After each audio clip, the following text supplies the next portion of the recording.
commencer l'enregistrement. Donc, vous allez avoir dans cette... alors, du coup, si j'enregistre, je vais faire partage d'écran au moins. Partager la webcam. Voilà, ça sera mieux. Voilà.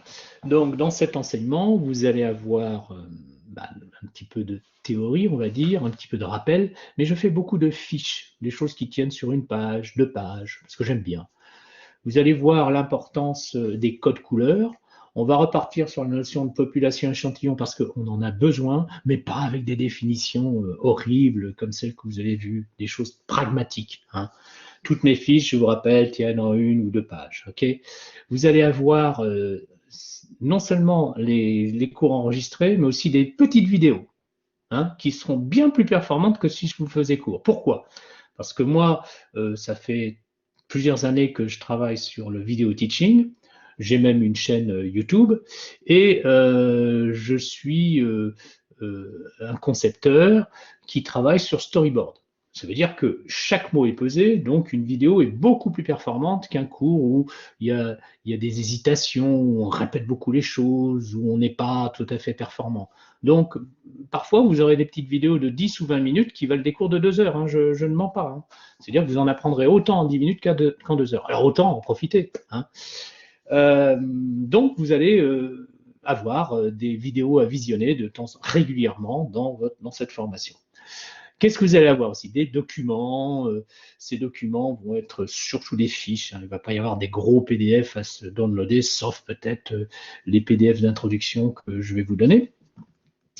Et puis, vous allez avoir des défis à réaliser. Vous allez avoir un suivi on va dire, de jeux. Donc, vous allez avoir des documents qui vont rassembler des images, qui vont vous être l'occasion de discuter autour de ces images en tribune libre. Il n'y a pas de format imposé. L'idée, c'est donc vraiment, avec ce minimum de documents et cette diversité des documents, de vous permettre de vous réaliser vous-même, c'est-à-dire de ne pas avoir besoin d'un mentor derrière vous pour vous dire comment il faut faire. Vous faites agir votre bon sens, votre culture. Par contre, je vais vous demander de vous cultiver, hein, ça c'est très important, pour pouvoir raisonner et prendre des décisions sans avoir la trouille. Et ça veut dire que le trouillomètre, il doit remonter en dessous de 0. C'est-à-dire, vous avez le trouillomètre qui doit être pratiquement inexistant. C'est en conséquence, vous devez apprendre à vous faire confiance. Donc cette UE est là pour vous apprendre à vous faire confiance. Comment on peut se faire confiance? Eh bien pour ça, il faut faire des essais-erreurs. Il faut se tromper. Et l'erreur n'est pas quelque chose de rébarbatif en formation. Il faut que vous ayez perdu l'habitude de vous dire que vous tromper, c'est d'être nul. Non, comme tout le monde, vous devez passer par une phase d'apprentissage. Je vous parlais tout à l'heure de la menuiserie. Vous croyez qu'un menuisier fait une pièce droite du premier coup? Non, il fait des erreurs. Il les jette par terre, ces erreurs, enfin dans une caisse, et puis il recommence la pièce. Et puis à un moment donné, le meuble sera parfaitement d'équerre et sera parfaitement droit et parfaitement utilisable. Et même joli. Voilà. Donc voilà, ayez en l'idée que vous avez le droit à l'erreur et que tous les documents que je vais vous partager avec vous vont être l'occasion de pouvoir prendre du recul sur une problématique. C'est ça un lieu, c'est prendre du recul sur une problématique de biologie. Hein, je ne vais pas vous faire travailler sur autre chose que de la biologie.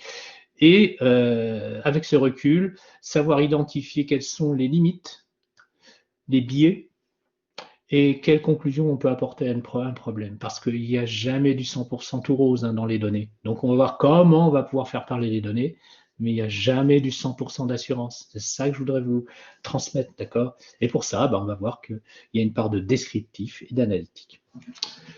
Voilà ce que je voulais vous dire sur la philosophie de l'enseignement. Donc, ah oui, pour terminer cette présentation, excusez-moi, en classe, je suis beaucoup plus performant. Là, peut-être que certains doivent se dire, mais il n'a pas le fil de son idée. Si. Mais en distanciel, c'est pas évident parce que je ne vois pas mes étudiants, je suis dans un petit espace. Voilà, ah ben c'est gentil.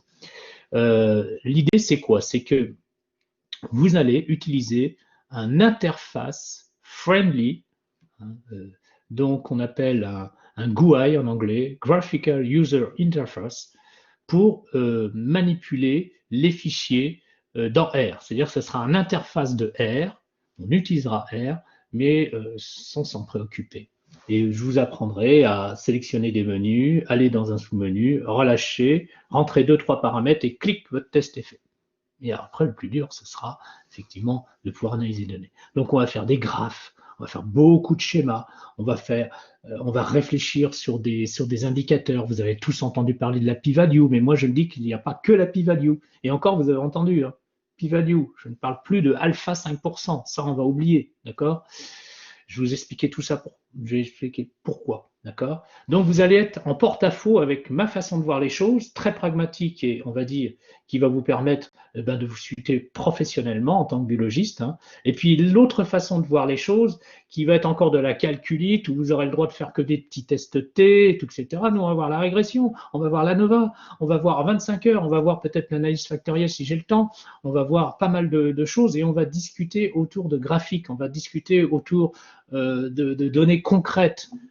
C'est vraiment comme ça qu'on devrait apprendre les stats ou l'analyse des données, pas en faisant de la calculite, parce que, bon, bah, d'accord, votre prof, il est bon en calculite. Demande-lui de rédiger une pièce de théâtre ou n'importe quoi.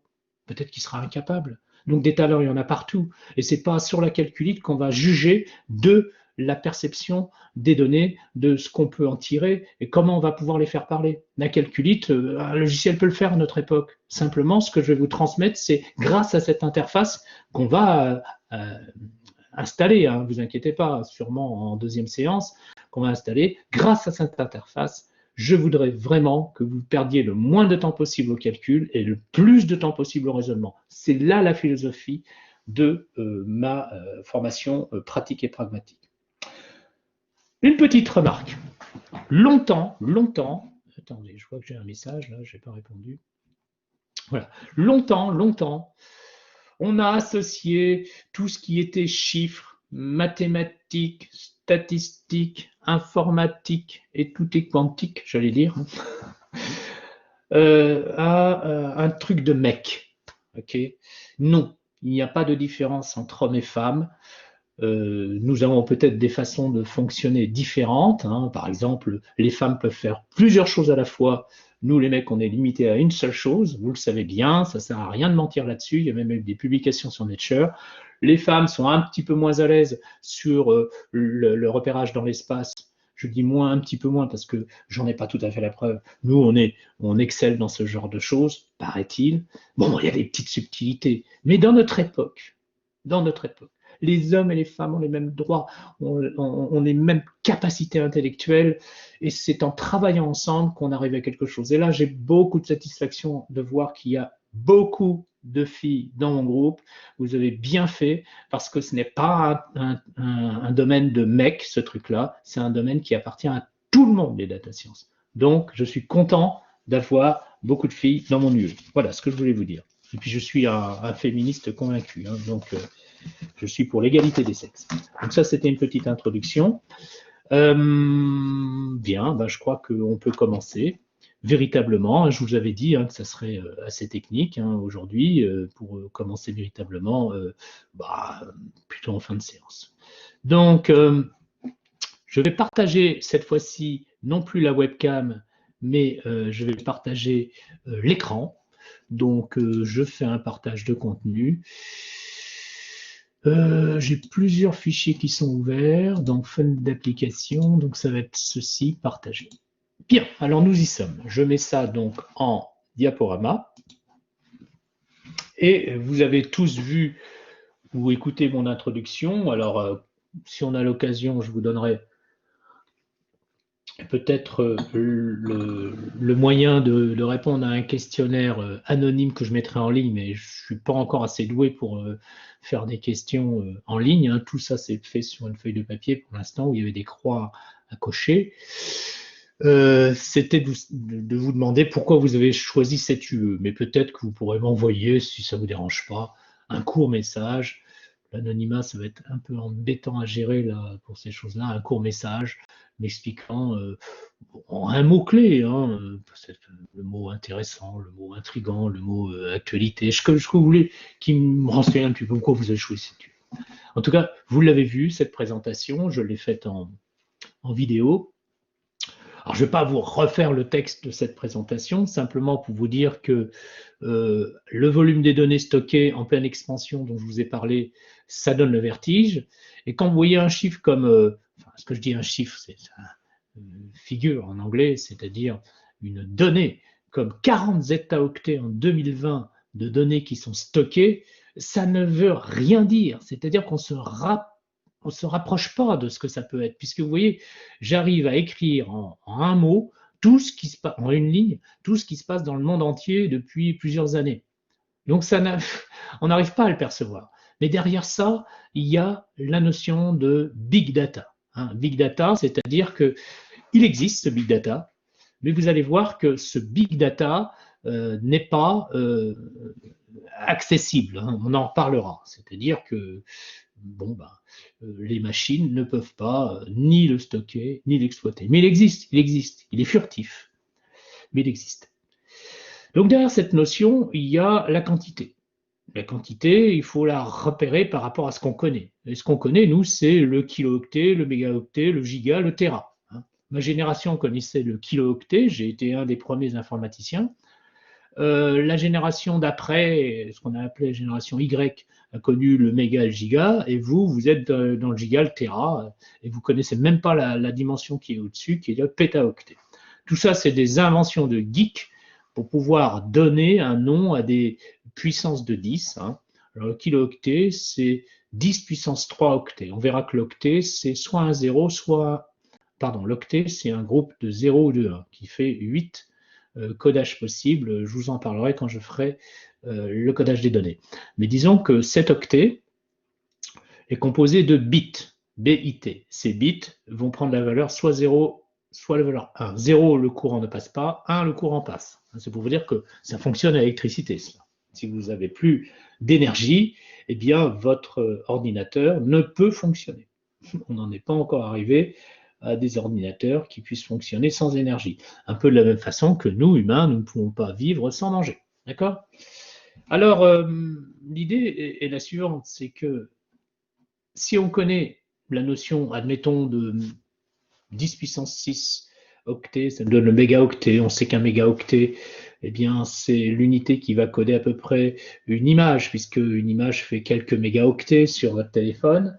Le gigaoctet, on sait que c'est à peu près ce qui va être au-dessus, c'est-à-dire qu'un fichier son, un fichier vidéo va consommer facilement 1 giga. Et puis un téraoctet, c'est en gros, quand je dis 1 giga, il faut qu'il soit quand même assez long, le petit film. Le téraoctet, en gros, c'est l'unité de capacité de votre disque dur. Le disque dur qui peut être de 1, 2, 3, 4, voire 10 téraoctets à notre époque. N'oubliez pas qu'à mon époque, c'est-à-dire j'avais votre âge dans les années 80, on va dire, vous trouverez mon âge, ça sera amusant, c'était plutôt le kilo-octet. Et quand je dis années 80, c'est fin des années 80. C'est-à-dire que quand on avait les premiers Mac, moi je tapais ma thèse avec les premiers Mac, et qu'on avait une mémoire totale qui faisait 1 ou 2 mégaoctets, vous imaginez, 1 ou 2 mégaoctets, on était content. Et dedans, on devait rajouter, à cet ensemble, une mémoire de stockage de 20 mégaoctets qui coûtait aussi cher que l'ordinateur lui-même. Il fallait avoir un gros budget pour pouvoir s'acheter un ordinateur, et c'était une obligation professionnelle, donc ça grevait grandement le budget. À notre époque, c'est beaucoup moins cher, et évidemment, la loi Moore, on expliquera cette loi, a réduit en quelque sorte le prix de l'espace mémoire. Bon, vous êtes, vous voyez, dans des générations où on parle de zetaoctets. Zetaoctet, c'est 10 puissance 21 bits. Pour vous donner une idée, c'est 1000 milliards de bits. 1000 milliards d'unités 0 ou 1. Je ne sais même pas si on peut se rendre compte de ce que c'est. En tout cas, pour vous donner une idée, chaque année, l'humanité produit 2000 exabits d'informations nouvelles, c'est-à-dire en gros 40 milliards en gros, hein, si je pouvais, c'est même pas 40 milliards, c'est un petit peu moins parce que c'est une année. C'est en gros 2 États octets, c'est-à-dire 20 milliards de disques durs, d'accord, 20 milliards de disques durs. Et pour l'instant, en 2020, c'est des chiffres de l'année dernière, on a stocké à peu près 40 milliards de disques durs, d'accord. Si on représente sur ce schéma tout ce qu'a produit l'humanité, vous voyez, donc on situe en 1986 le début du monde digital, ben vous voyez que ça a grandi de façon exponentielle. Et vous voyez que déjà dans les débuts des années 2000, on arrivait à des capacités de stockage qui étaient impressionnantes par rapport à ce qu'on appelle l'analogique, c'est-à-dire tout ce qui était sur des livres, des cassettes, des disques, etc.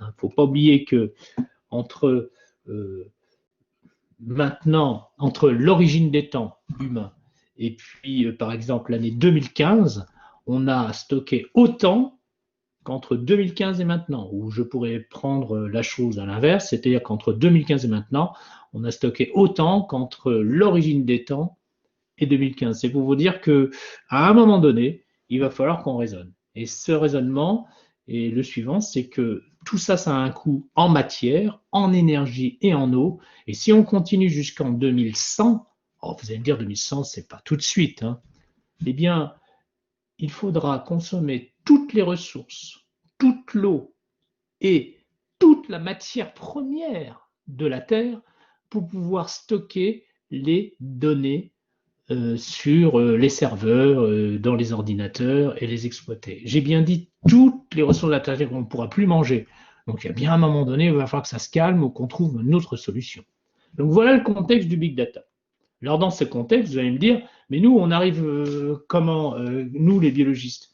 Bah, vous avez tous entendu parler de problèmes biomédicaux, de problèmes d'environnement, de problèmes de gestion du patrimoine, notamment tout ce qui va être conservation animale, et j'en passe et des meilleurs, hein, d'accord. Eh bien, tout ceci consomme énormément de données dans le monde du domaine public et dans le monde du domaine privé. Hein. Alors là, vous voyez une superbe représentation en haut à gauche de ce que l'on appelle un coronavirus. Évidemment, ce n'est qu'une image vue d'artiste, hein, ce n'est pas tout à fait comme ça, et je vous expliquerai pourquoi.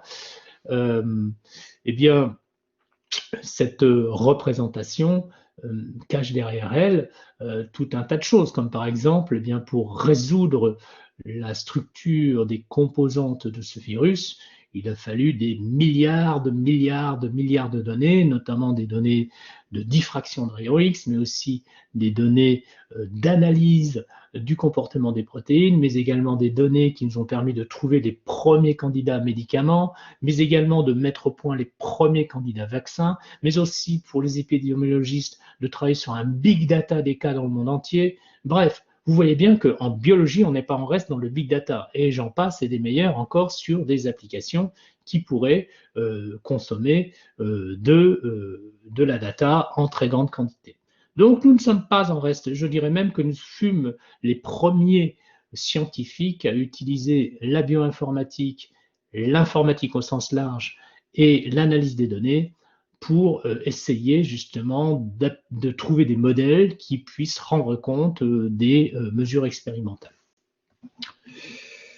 Alors, je vous préparerai donc des petits défis sur le coronavirus, si vous êtes d'accord, nous pourrons en discuter. Je vous préparerai des défis aussi sur l'environnement, hein. Nous parlerons aussi beaucoup d'environnement, et puis tout ce qui va être écologie, mais je ne serai pas en reste des autres applications de la biologie, comme par exemple, pourquoi pas, la biologie cellulaire, hein. Mais en gros, moi je voudrais orienter, parce que je n'ai que très peu de temps et que les applications de l'analyse des données en biologie sont immenses, je focaliserai plutôt en biomédical et environnement, en gros, pour ce qui est des applications qu'on va voir, notamment sur le fil conducteur.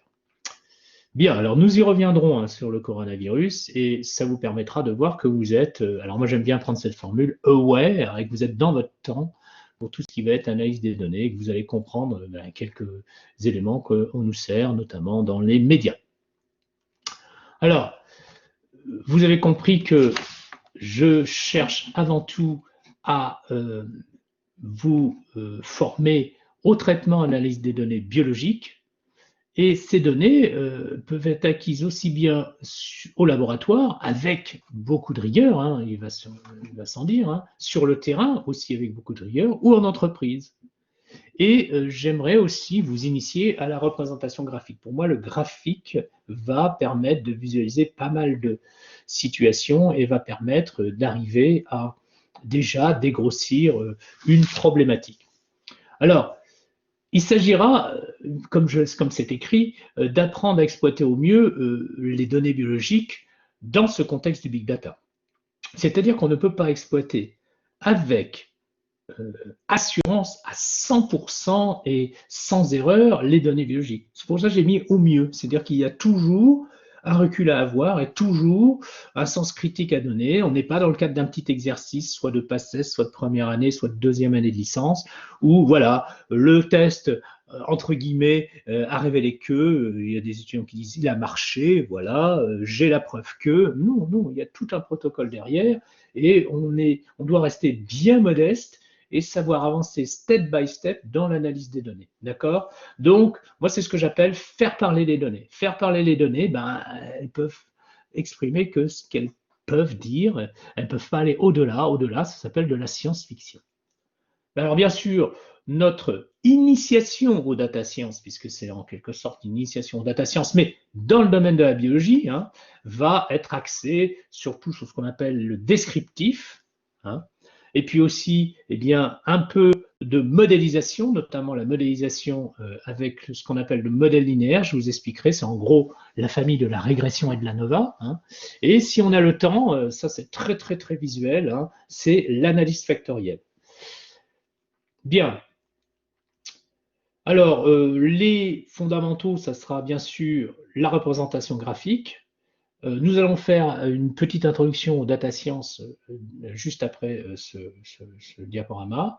Donc, la représentation graphique, la gestion des erreurs, ça c'est très important. Qu'est-ce qu'on va appeler les erreurs, les résidus dans une modélisation et pourquoi on les gère? C'est quelque chose de formidable. Hein. Vous allez voir, c'est notre preuve que tout s'est bien passé, la gestion des erreurs. Et comment donc résumer une distribution expérimentale à l'aide d'un minimum de mots, d'un minimum de paramètres et d'un minimum de graphes. On veut simplement donner la substantifique moelle de ce que l'on a devant les yeux. Donc là, on verra que c'est ce qu'on appelle des statistiques descriptives. Nous apprendrons à réaliser des documents de synthèse de qualité professionnelle, que ce soit à l'occasion de ce que je vais vous apprendre, ou ce que vous allez me rendre dans les défis, ou de ce que vous allez faire lors de l'examen. Je vais en parler de l'examen, d'accord?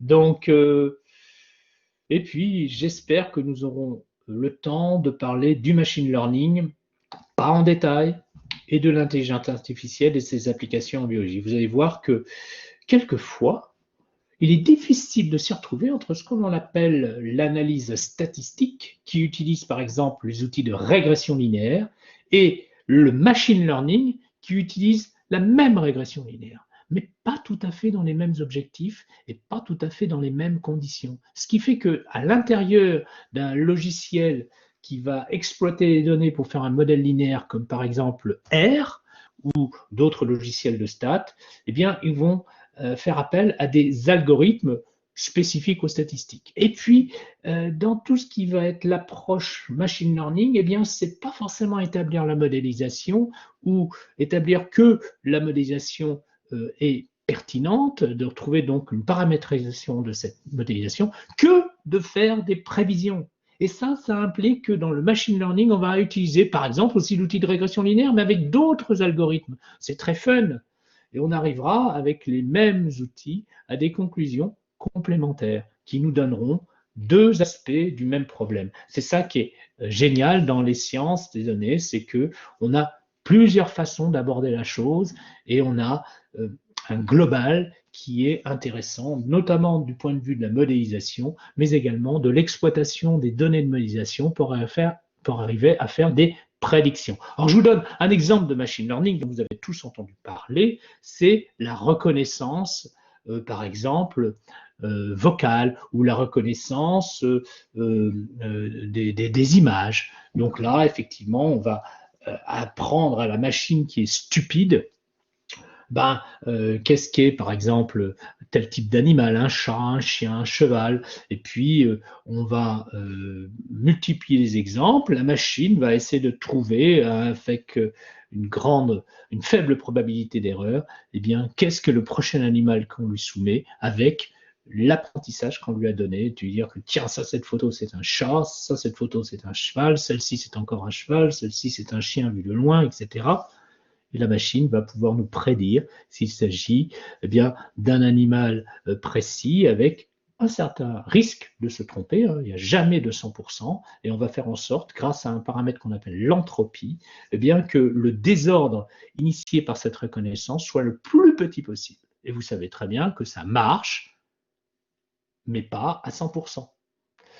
Vous avez d'autres cas de détection, comme par exemple le tri des détritus automatiques, où il faut qu'on puisse reconnaître de façon très très rapide dans une chaîne qui défile s'il s'agit d'éléments donc à fort potentiel de recyclage ou d'éléments qui sont bons à brûler ou à être traités d'une façon beaucoup moins noble.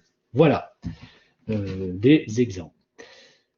Alors après, évidemment, comment fonctionne cet enseignement? Normalement, vous savez qu'il fonctionne en salle informatique, c'est-à-dire au bâtiment 336, où bien sûr il y a une forte convivialité, on prend plaisir à se rencontrer, à discuter des problèmes, on se voit, on peut répondre à des défis que je fais en temps réel, à des questions quiz en temps réel, on s'amuse beaucoup, il y a des jeux, il y a des surprises.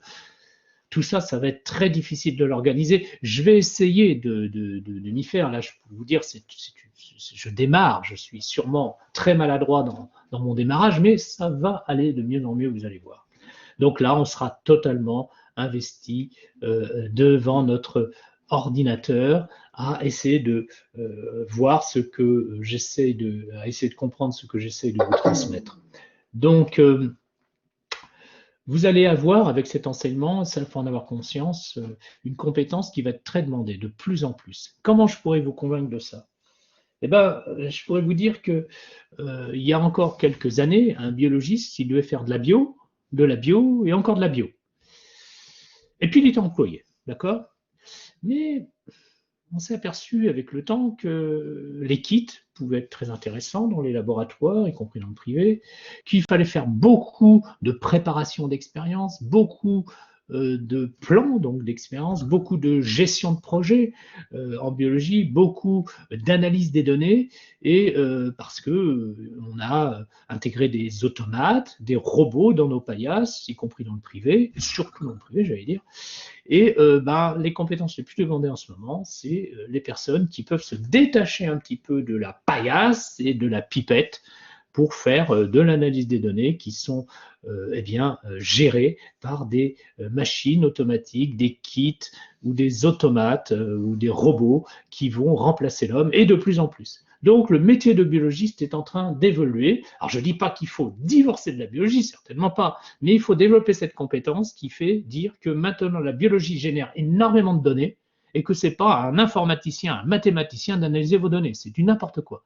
Je vous expliquerai pourquoi. Parce qu'il ne serait pas capable de sentir d'où viennent ces données, quel est l'impact de ces données, qu'est-ce qu'on peut conclure d'un résultat. Il faut vraiment garder la ligne métier, donc il faut avoir cette double compétence, data, je ne vous dis pas mathématique, je vous dis data, ce n'est pas non plus statistique, c'est data, c'est analyse, comment je les analyse, comment je perçois ces données, comment je vais en tirer le meilleur profit. Des données que moi j'ai acquises grâce à mon robot, grâce à mon automate, grâce à mon équipe dans l'entreprise ou dans le laboratoire dans lequel je travaille. Et ça, c'est quelque chose qui va devenir la norme demain. Je suis en train, moi, de mettre au point de lancer une option de data science pure pour les biologistes en L3. Croyez-moi, j'ai dû me battre. Je ne sais pas encore si c'est totalement abouti. Normalement, oui. Elle devrait voir le jour en septembre 2021. mais j'ai dû me battre pour la mettre en forme, et je sais très bien que je suis dans le vrai, que dans 5 ans, tout le monde devra faire ça, ça sera obligatoire, ce ne sera pas qu'une option, parce qu'on ne pourra pas lancer un biologiste sans avoir cette compétence. Donc pour revenir à ce que je vous disais, c'est une compétence qui sera très demandée. Un plus pour votre CV, qu'il faudra bien mettre en évidence, et je vous conseille de faire quelques MOOC à droite à gauche pour montrer votre intérêt pour les data, si vous voulez absolument avoir la possibilité de travailler sur des choses passionnantes en biologie, on va le voir. Donc forcément, l'accent sera mis sur la pratique. Ne confondez pas mathématiques, informatique, statistiques et sens de l'analyse des données. Ce sont des compétences connexes, complémentaires, et je ne vous demande pas d'être mathématicien, ni même des statisticiens experts, simplement d'être des gens qui savent utiliser l'outil statistique et l'outil d'apprentissage que j'ai appelé le machine learning. Vous retrouvez dans un site web que je vais vous présenter en fin de séance toutes les informations, les cours, les défis, les jeux, les corrigés, les auto-évaluations, des forums. Vous pourrez même avoir une liaison avec l'enseignant, mais j'avoue franchement que le forum, on n'en a point trop besoin, étant donné qu'il en existe d'autres, comme un Sensory Campus, et qu'on a la messagerie qui marche très très très bien. Mais vous pouvez utiliser ce forum sans aucun problème. Et puis, vous aurez des vidéos de cours. Alors là, vous voyez une petite liste à droite de vidéos et de fichiers qui vous sont disponibles. On essaiera de voir ça en concret tout à l'heure. Bien, alors, on va travailler sur des jeux de données réels. On va travailler, comme je vous l'ai dit, sur des thématiques qui sont plutôt liées à ce qu'on va appeler le biomédical et l'environnement, donc pollution, agronomie, environnement lui-même. Et puis pour le biomédical, l'épidémiologie, la génomique, et puis d'autres aspects du biomédical. Ne vous inquiétez pas, je vous solliciterai pour le Covid pour que vous compreniez certaines données qui vous sont données à la radio ou aux informations télévisées ou sur YouTube ou Facebook, ce que vous voulez, hein, sur les réseaux, et que vous soyez capable de les retrouver et de comprendre de quoi il s'agit. Donc, normalement, j'organise le travail en groupe, notamment de 2 à 4 en salle. Comme il y a une grosse part de contrôle continu dans ce que je fais, eh bien, c'est l'occasion de, entre guillemets, excusez-moi, un gagner des points. Je ne cherche pas à faire de vous des bons, des nuls, des moyens. C'est pas le but, mais c'est de voir que dans un côté ludique, eh bien, toute peine mérite salaire, c'est-à-dire que quand vous répondez correctement à une question, vous avez des points. Si vous n'y répondez pas bien, il n'y a pas de points négatifs. Vous ne cumulez pas les points, c'est tout. Et puis, vous avez des défis qui vous permettent de prendre de recul. Vous avez la prise de parole en cours, c'est-à-dire que vous répondez à une de mes questions, comme ça que je lance parce que je suis assez provo. Et puis, vous allez voir que le contrôle continu va prendre une part importante. Vous aurez aussi des jeux par équipe, hein, je vous en parlerai. J'essaye de mettre ça au point, je ne vous promets pas forcément pour la semaine prochaine, mais pour pas pour cette semaine, mais pour la deuxième semaine, au moins qu'on commence un jeu par équipe, ou qu'on voit à quoi ça ressemble. Peut-être demain, je ne sais pas, mais je vais essayer de voir. Hein. Et puis, vous aurez l'utilisation de logiciels dédiés, hein, donc on va en utiliser au moins un, c'est R Commander, qui va interfacer R, ce qui va vous donner un très grand plaisir d'utiliser un logiciel de stats. Vous allez voir, vous n'avez jamais vu l'utilisation de logiciels aussi simple. Donc, ce qui va vous faire dire que ce que vous apprenez à côté sur l'utilisation de R ne sera peut-être pas quelque chose de réminiscent, c'est-à-dire que vous allez vite oublier R pour vous mettre à utiliser des logiciels qui sont plus, on va dire, friendly, user-friendly, comme on dit en anglais. Bien, alors, on aura des projets à réaliser, hein. Donc on préparera les projets en classe, je ne vous laisserai pas tomber, ne vous inquiétez pas. Donc on préparera quelques minutes, on réservera quelques minutes à chaque séance pour parler de vos projets, et ces projets seront faits en binôme, hein. Vous ne serez pas en monôme, c'est-à-dire que là, étant donné les conditions, je ne veux pas qu'il y ait des gens trop isolés, donc on les fera en binôme et on essaiera de faire en sorte que ces projets puissent avoir, excusez-moi, de la gueule, comme on dit, d'accord ?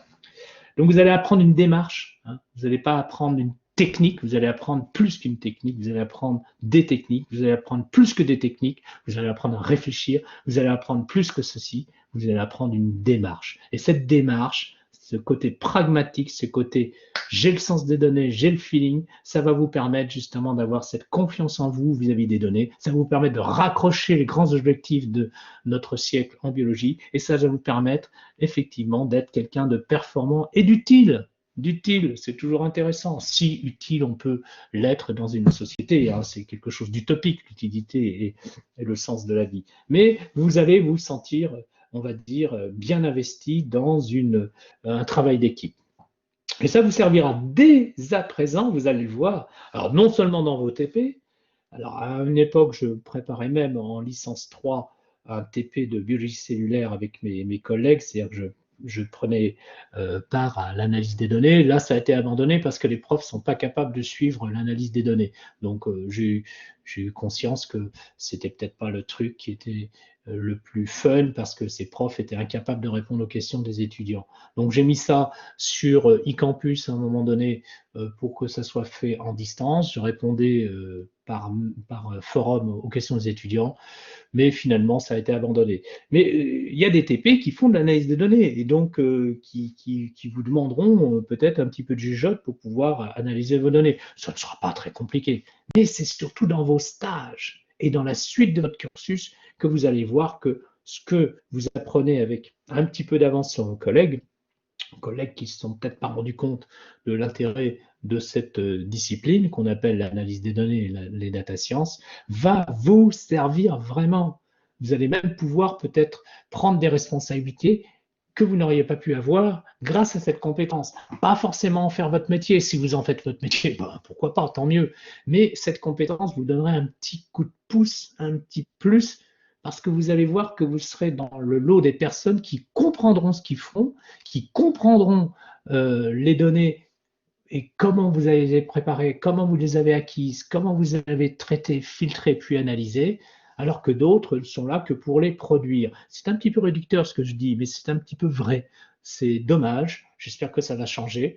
Il ne faut pas faire en sorte que l'ingénieur devienne un producteur ou le chercheur, et puis que des super héros soient là pour analyser les données. Non, il faut distinguer entre le technique, je vous l'ai dit, plus en plus de robots vont faire l'acquisition des données et la part de l'humain qui va être d'analyser ces données, de les préparer, de bien bichonner le paramétrage des robots, de bien faire en sorte que les automates vont bien fonctionner, de bien choisir les milieux de culture qu'on va utiliser, les conditions thermodynamiques, etc. et qui vont rentrer dans l'analyse des données aussi.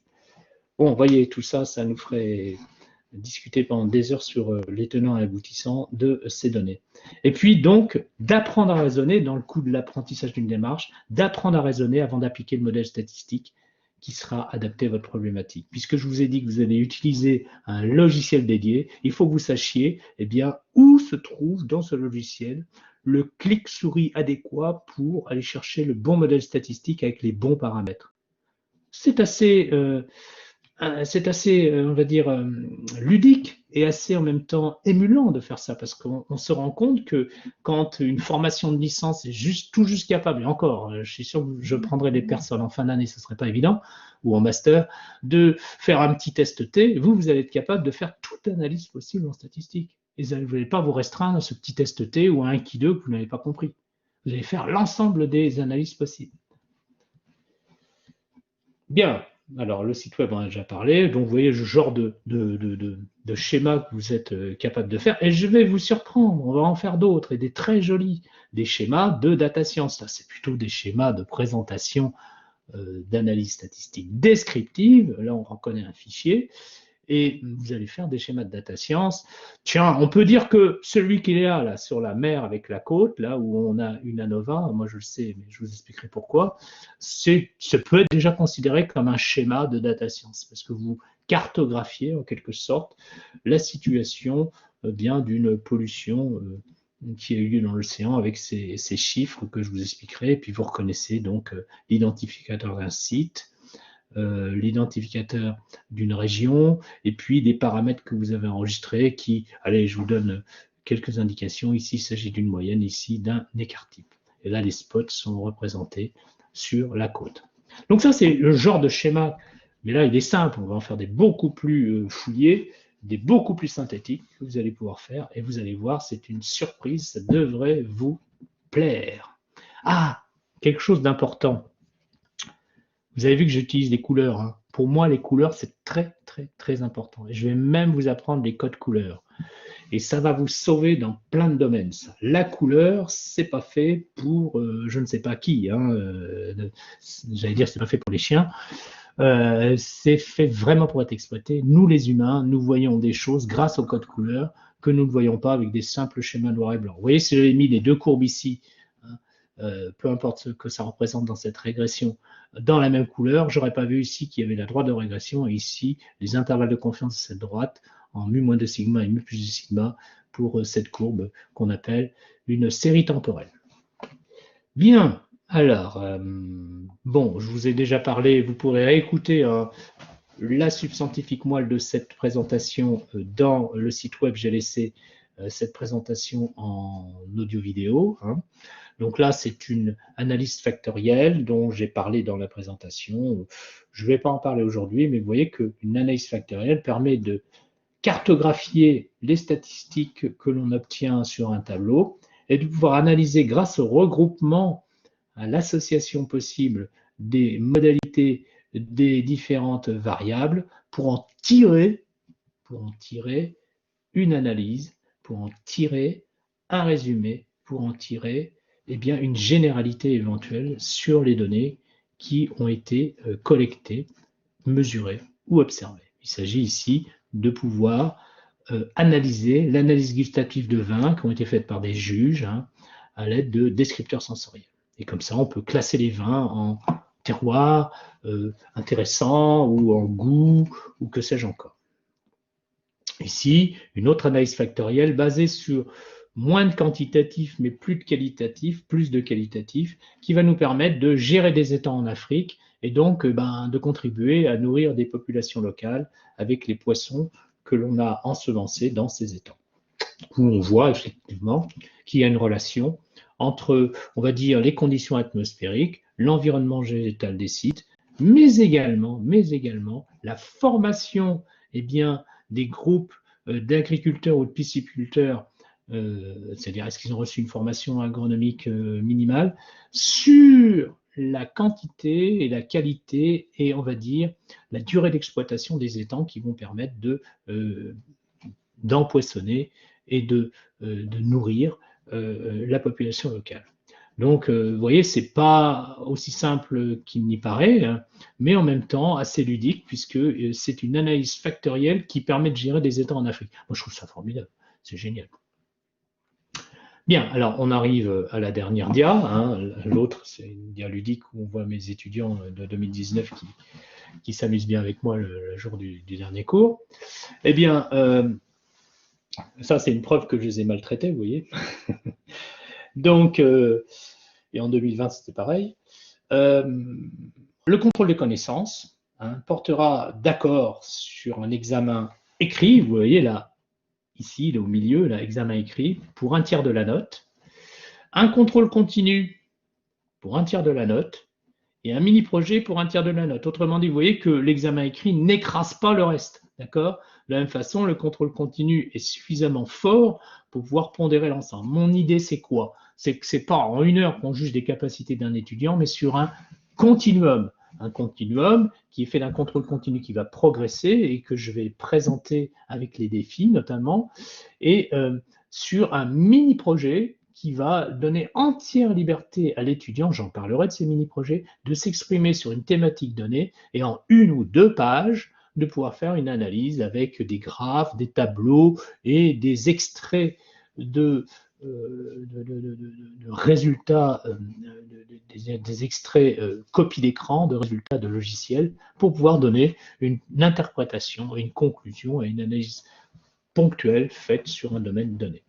Donc, on ne fera pas de calcul dans cet examen écrit, vous voyez, c'est marqué au début là, mais on traitera de stratégie hein, pour pouvoir traiter les données et on mettra le paquet sur l'analyse des résultats. C'est-à-dire que moi, En général, je pose des petites questions sur une situation, il y a des photos, il y a un contexte. Mes examens ne sont pas très longs, hein. C'est pas des tonnes et des tonnes de pages pour présenter quelque chose. Ça donne beaucoup de liberté. Il n'y a pas une seule façon de répondre à une question. C'est pas normalisé, c'est très libre. En même temps, je ne veux pas non plus que ça ressemble à un roman, mais vous avez la possibilité d'expliquer quelle sera votre stratégie d'analyse des données et qu'est-ce que vous allez déduire des résultats que j'ai mis en copie d'écran. Donc, vous voyez, il n'y a pas de calcul.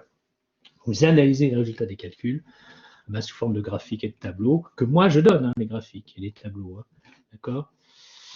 Bien, alors donc du coup, vous avez compris que tout cet ensemble met le paquet sur le contrôle continu et sur le mini-projet, et l'examen vient, on va dire, clore l'ensemble comme une cerise sur le gâteau. Hein. Le contrôle continu, vous verrez comment il va fonctionner, ça sera une très grande surprise aussi pour vous, je vais en parler. Très, très, très, très grande surprise. Et le mini-projet, lui, il a la thématique choisie par l'étudiant. Admettons qu'on fasse l'examen écrit au courant du mois de février. Alors là, on aura le droit de se voir en présentiel pour l'examen puisque c'est toléré. Hein. Eh bien, alors que l'année dernière, l'examen avait été en distanciel, puisque c'était le début du confinement, eh bien, pour le mini-projet, vous avez le temps. C'est-à-dire que je donne en gros facilement quelques jours ou quelques semaines après l'examen écrit pour pouvoir rendre votre petit projet. Et là, cette année, on le fera par binôme. D'accord ? Bon, j'espère qu'avec tout ça, effectivement, vous aurez plaisir à travailler sur ce domaine et que vous verrez que ce que vous allez acquérir va pouvoir être immédiatement opérationnel dans votre condition de travail afin de pouvoir faire parler les données. Je sais que j'ai été très long hein, dans cette présentation, mais il fallait la faire. Hein, pour que vous ayez une idée. Alors moi, ce que je vais faire, c'est que je vais essayer de voir s'il y a un bon retour de ce que j'ai dit. Est-ce que vous ne vous êtes pas trop ennuyé? Est-ce qu'il y a des questions? Est-ce que ça vous a intéressé? Allez-y, liberté, hein, liberté, liberté, parlez. Je regarde le chat. Tout s'est bien passé? Ah, c'est gentil. C'est gentil parce que c'est pas évident. Vous savez, comme je vous ai pas en face, c'est pas évident. Donc on me dit que c'était intéressant. J'en ai pas toujours le retour. En fait, ce qu'il y a, c'est que je me mets dans votre peau, vous comprenez? C'est que j'essaie de me dire qu'est-ce que l'étudiant se pose comme question dans ce contexte. Il faut vraiment que je le rassure tout de suite avant de rentrer dans le vif du sujet. Il faut que je lui donne quelques éléments, on va dire, qui lui permettent comment dirais-je, d'avoir une vue quand même de ce que l'on va aborder, hein, d'accord? Donc, il est 15h22, je vais faire la pause maintenant, hein, ok. Je regarde vite fait votre chat, s'il y a encore d'autres choses. Je vais faire la pause maintenant, donc on se dit 10 bonnes minutes, 12 bonnes minutes de pause. Hein. Moi, ça va me permettre de prendre une tasse de café, parce que c'est dur. Et je vous présenterai ensuite ce que j'appelle les data science. On va dérouler un diaporama. Là, ça sera plus précis, hein, ça sera moins général. Et puis, si nous en avons le temps, nous commencerons à voir un premier défi, à visiter l'ENT. Ça, c'est obligatoire. À un moment donné, il faut qu'il y ait un étudiant qui me dise stop, vous êtes à temps de la fin, par exemple à 25 minutes de la fin. Vous devez consacrer, vous nous l'avez promis, 25 minutes à présenter l'ENT. Donc, je vous présenterai l'ENT. Il sera disponible dès ce soir et vous aurez des choses à vous mettre sous la dent dès ce soir. Voilà, je vous laisse profiter de votre pause, hein, une douzaine de minutes. Alors moi, je vais couper ma webcam, je vais aller chercher un café et je rallumerai ma webcam dans 12 minutes. À bientôt.